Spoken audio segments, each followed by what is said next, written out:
When you're alone in a cell and not really able to communicate with many people, it can be extremely lonely, especially if you're being charged with a horrible, horrible crime.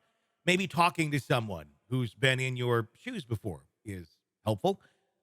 Is it helpful, though, if you are sticking with the story that you had nothing to do with this? Do you really want someone like that to be your pen pal? Apparently, Rex Heuermann very much does want someone like that to be his pen pal.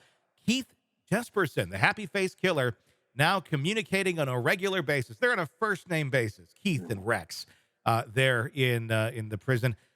This is something that I don't know. I mean, it seems like something out of a horror movie very much. Neama Rahmani, former federal prosecutor and attorney, joining us to discuss how common is it for inmates to become pen pals with other folks who've done similar type crimes or alleged to have done other similar type crimes.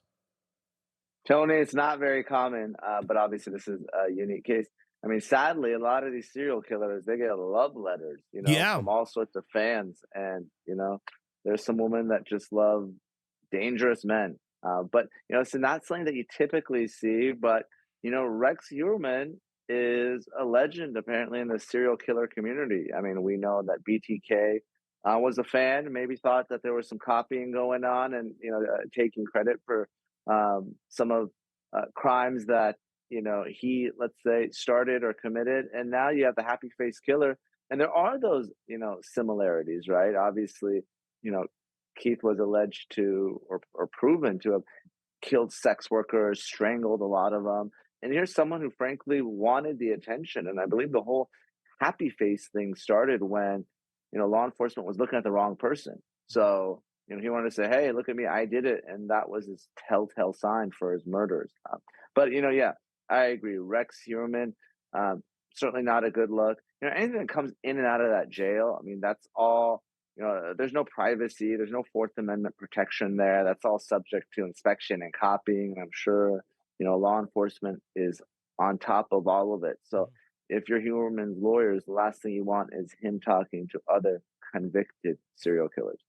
It's bizarre. Jesperson giving him, I guess, some sound advice, saying, "Hey, if you did this, just admit to it. Don't put yourself through it. Don't put your family through it. Just say it and move on." And very interesting reply from Heuerman. I thought fairly telling, saying, "Thank you for your letter and advice. They've been a help and a comfort to me. I do understand what you have said, and I have taken it to heart." What does that Well, yeah. translate to you mean? Yeah, well, what I'll say is this: I think Heuermann's family has a million plus reasons for Heuermann not to plead and take the case to trial. Right? Quick plea probably is going to make for good TV. Maybe it will. Maybe the workup will be the investigation of the case. But obviously, the longer this drags out, and if there is a trial, I mean, can you imagine the Netflix docuseries that we're going to see? I think it's at NBC who has the exclusive rights to this, but I bet you that they won't be the only one covering it because it's going to be a very interesting trial, obviously, because this case went unsolved for so many years. Without a doubt, the docu series that is being worked on, yes, it's through Peacock, Yeah. and even more. I mean, everything about this case just gets stranger and stranger. And when I read the next line of who was producing it, it's being produced by 50 Cent's G Unit production team. Okay. Yeah.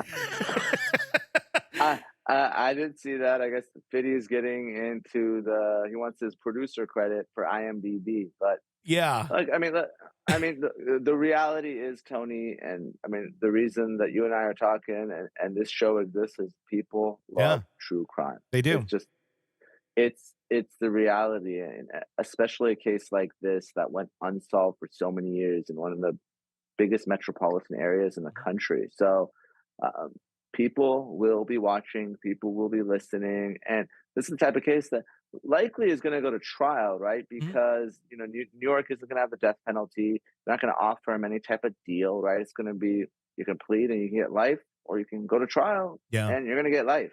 So might as well roll the dice with some crazy defense, whatever he has, and push the case to trial because he has no real incentive to plead aside from keeping his family out of the limelight, but they're profiting from it. So maybe it makes sense just to keep moving forward. You would think, the goal here would be keep your family out of the limelight. You care if you care about them. If, I mean, I was gonna say, if you're a decent human being, clearly, I Yeah, don't think we're dealing yeah. with that.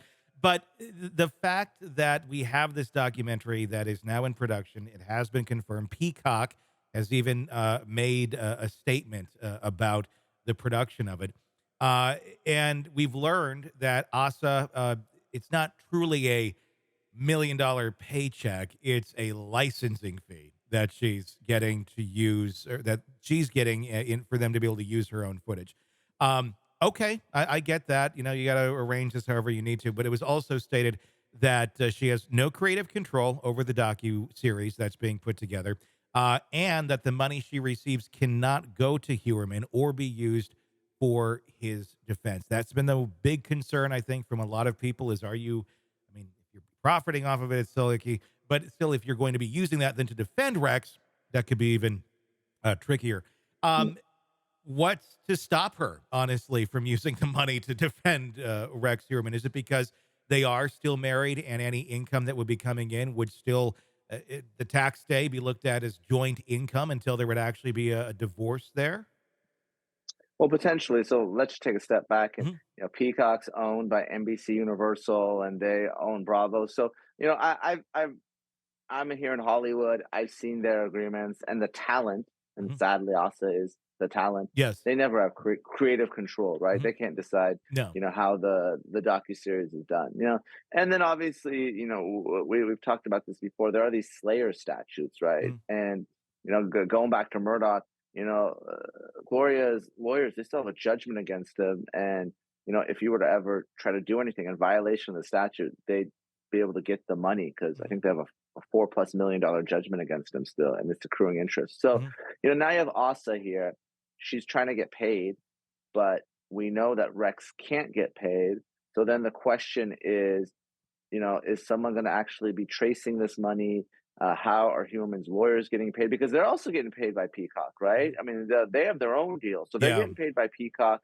Are they working on this case pro bono? Is this a workaround the statute? Because I mean, absolutely, you can't profit off your murders. That's clear. So it seems like everyone in the his inner circle is profiting somehow, and this might be something that this loophole that needs to be closed by state legislatures. Because look, hey, we're not paying the killer directly, but why don't we pay every member of his family? It kind of reminds me of the old days in college football and basketball before NIL. You don't pay the player directly, but all of a sudden, mom and dad get a new house. Mhm. That doesn't seem right, doesn't seem fair. So hopefully, Yeah. uh, folks fix this law because that's what's happening here.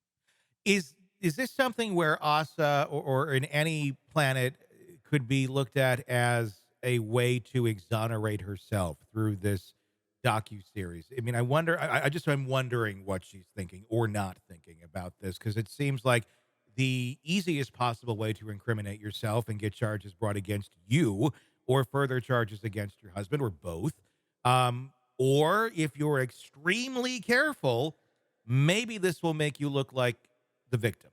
And if that's the case, and she truly is, okay, great. But I don't know, if you were an attorney for Asa Elrup right now, and yes, she has this potential to get $1 million out of it. Would you be advising her? I mean, these attorneys obviously are profiting handsomely as well. Let's say you, as an attorney, would not be part of that deal. It's just you're advising your client. Uh, do you think she should do this documentary? Is that a help to her or a hurt to her, big picture? Big picture, it's absolutely a hurt to her. And the example I like to give is, Bob Durst in the Jinx, right? Yes. He beats a couple murders, then he's infamously on the HBO documentary, and all of a sudden, and here in my hometown of LA, after decades, he's convicted of murder, and he dies in prison here a short time thereafter. But these documentaries are never a good idea if you have some criminal exposure, and let's be honest, Asa does. She's at a minimum present. Her DNA's apparently at the scene. She's present at some of these sex parties at her house. She's a witness at worst. She's a co-defendant. Um, in terms of the absolute Mhm. worst. So she has to be very, very careful about what she does. Now, listen, if I thought she's a PR genius, I'd be like, okay, well, maybe this was her way of kind of telling her story and getting out of this. But she's been absolutely terrible Yeah. in how she's handled the case, trying to get her husband's hundreds of guns back, trying to, keep the house, and just been very antagonistic with the media. So she doesn't strike me as someone who's likable or savvy enough that's going to use this in any way to help her. This might be the reason she goes down in flames. And frankly, if you're the prosecution, you say, great, more evidence for us to get. Yeah. We get it via subpoena or search warrant. So that's going to be all ours, and that's going to be all evidence we use at trial. So if Yeah. you're the prosecution, you're thinking, great, give her more rope to hang herself, which is what's happening here. I completely agree. If they start subpoenaing that material, and I mean, just the biggest piece of advice to learn from Durst is turn your mic off when you go to the bathroom. Turn Yeah, the mic off. yeah. Hey, it's Tony Brueski. If you want more of our interview with our guests, be sure to check out our podcast, Hidden Killers with Tony Brueski. Just search that wherever you download podcasts and press subscribe. Also, you can check out our YouTube channel for the full video version of the interviews as well, under the same name, Hidden Killers with Tony Brueski. Check it out, subscribe, binge, and enjoy. Thanks for watching.